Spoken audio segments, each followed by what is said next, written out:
बोल बांके बिहारी लाल की जय। सच्चिदानंद रूपाय विश्वोत्पत्त्यादि हेतवे तापत्रय विनाशाय श्रीकृष्णाय वयं नुमः।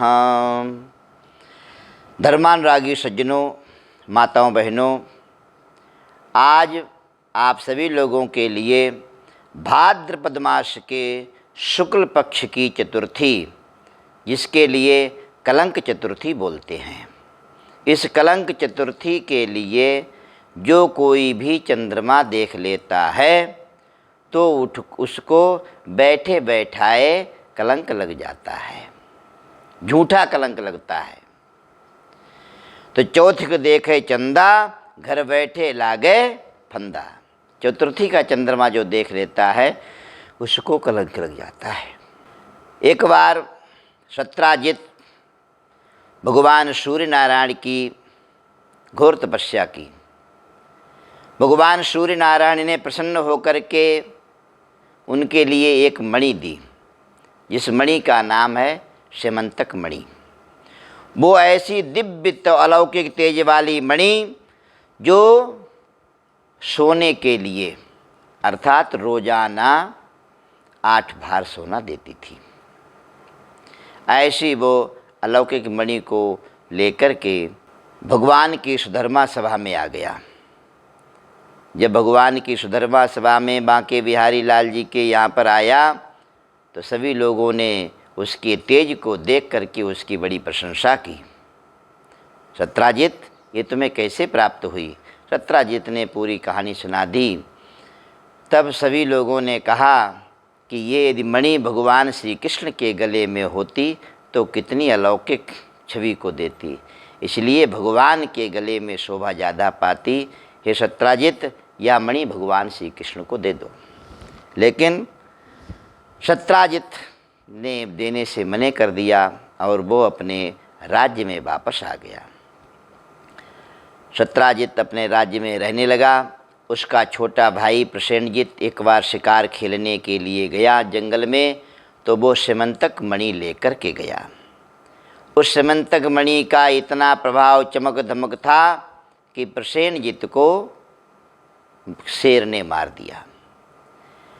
जब 1 दिन हो गए, 2 दिन हो गए, 3 दिन हो गए, प्रसेनजित जब जंगल से वापस नहीं आया शिकार खेल करके, तब सत्राजित को शंका होने लगी, मेरे भाई का पता नहीं क्या हो गया, क्यों नहीं आया?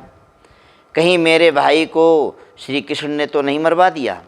क्योंकि सभी लोग चाहते थे कि यह मणि भगवान श्री कृष्ण को दे दी जाए। अब चर्चा चलते चलते भगवान श्री कृष्ण के पास तक पहुंच गई।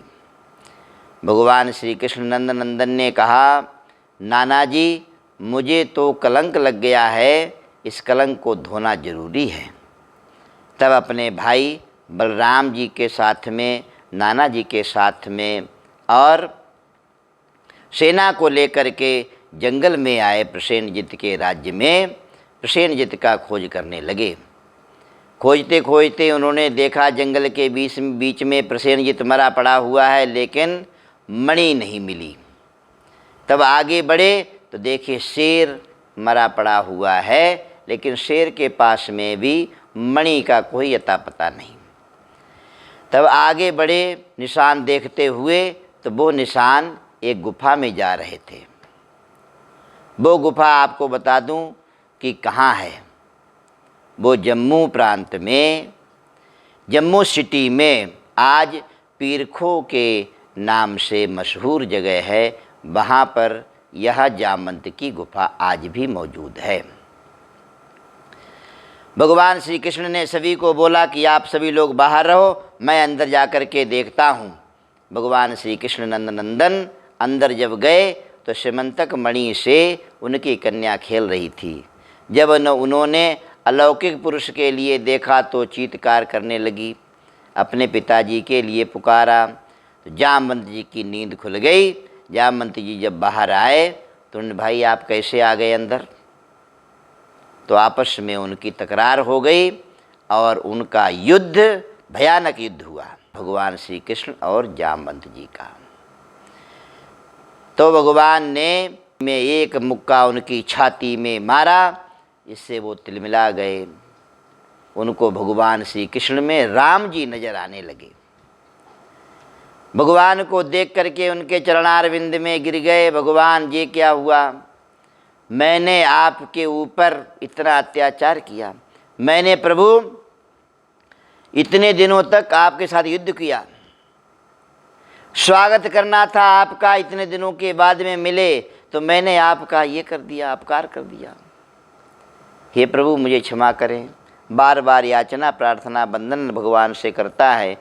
भगवान ने कहा कि जामवंत जी, आपने कहा था जब मेरा रामावतार था, लंका में थे, सभी लोगों से पूछा कि भाई सुनाइए कैसा युद्ध रहा। सभी लोगों ने सुनाया, लेकिन आपने कहा महाराज आनंद नहीं आया। बोले क्यों? बोले मेरी भुजाओं में तो इतनी शक्ति है कि मैं तो पर्वत को भी चूर चूर कर सकता हूँ। हे प्रभु युद्ध इतना हुआ लेकिन मेरी भुजाओं का पसीना नहीं निकला।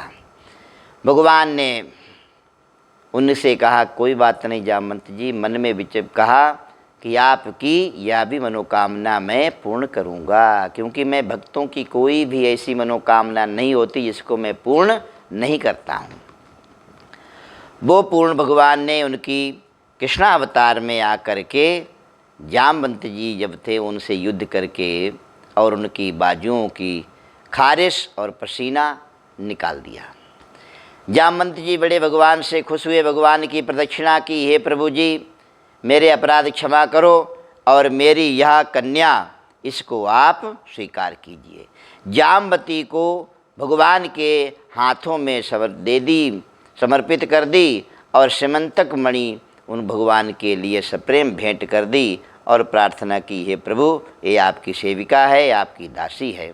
भगवान श्री कृष्ण नंदन अपनी सेना के साथ सभी के साथ में अपने यहाँ पर आ गए। द्वारिकापुरी में आए तो भगवान श्री कृष्ण ने नाना जी को मणि दे दी, नाना जी ये सत्राजित तक पहुँचा दी जाए। तो वह मणि सत्राजित के लिए दे दी और सारा वृत्तांत कह करके सुना दिया। सत्राजित बड़ा दुखी हो गया।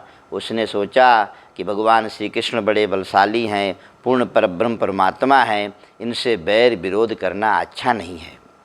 उधर भगवान श्री कृष्ण नंदन ने गर्गाचार्य गुरु जी से कहा कि हे गुरु जी मैंने कौन सा ऐसा कार्य कर दिया जिसकी वजह से मुझे यह कलंक लगा है।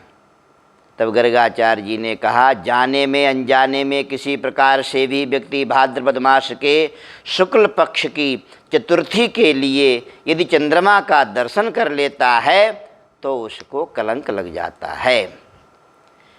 हे कृष्ण आज इस कथा के लिए जो कोई भी सुनेगा कहेगा उसके जाने में अनजाने में किसी प्रकार से भी चंद्रमा के दर्शन यदि हो गए होंगे तो उसके सारे कलंक धुल जाएंगे, वो निर्मल पावन हो जाएगा। और भाद्रपद मास के ही नहीं बाकी महीनों के भी शुक्ल पक्ष की चतुर्थी का दर्शन हो जाता है तो भी सारे पाप ताप नष्ट हो जाएंगे। प्रिय बंधुओं आपको ये कथा कैसी लगी? यदि अच्छी लगी तो आप लाइक कीजिए और सब्सक्राइब कीजिए। जय श्रीमन नारायण।